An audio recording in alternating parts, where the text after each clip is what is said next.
This week we move on from ethics to begin concentrating on the legal aspect of the course. The first thing we actually need to do is to look at Australia's legal system to get an understanding of how it all operates.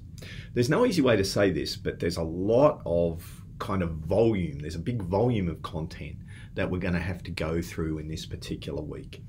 It's foundational, and hopefully most people will understand or know most of it. You might need to be reminded of it.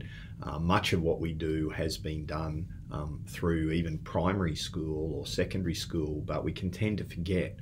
And it's important to understand how all the pieces fit together so that you understand how the legal system works. Once we have this in place, we start to lighten up the volume each week and concentrate on specific areas of the law. But we've got to get this foundation in place. And in many cases, it's more of a recap of what you will already know, or hopefully should already know.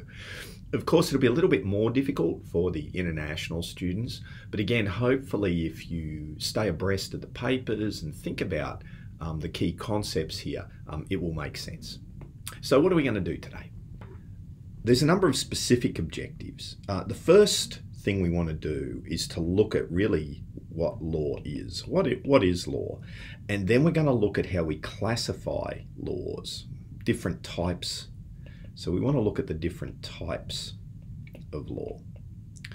Then we're going to look at the Australian legal system. We're going to look broadly at the hallmarks. How would we describe it?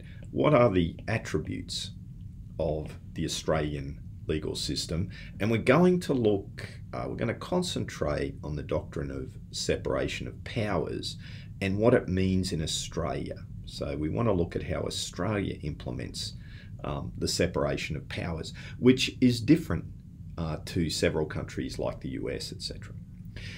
Then we've got to explain how the Commonwealth relates to the states. Right? Who has the power to make what laws? Because we have both lawmaking at the Commonwealth and the state level. Then we're going to get into the specifics of the role and structure of Parliament, the role of the executive, and particularly how legislation, right, how statute can be delegated. So really it's not just Parliament who can make the law, but they can delegate regulations.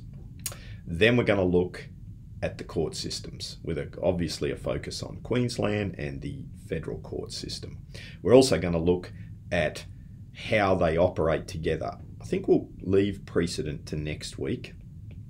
We will do precedent, but we're going to look more at process tribunals, and next week we'll do alternative dispute resolution as well. So that's a lot to get through.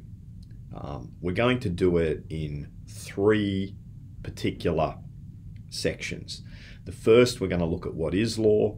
The second, we're going to look at the principles of Australia's government. And then the third, we're going to look at the structure of Australia's government. So we're going kind of down a funnel from the broad issue of what is law to the principles that underlie our system to the specifics of the structure. Okay? In the next video, we're going to start by having a look at what is law and what are the ways we can think about law and the overarching system that we have in Australia.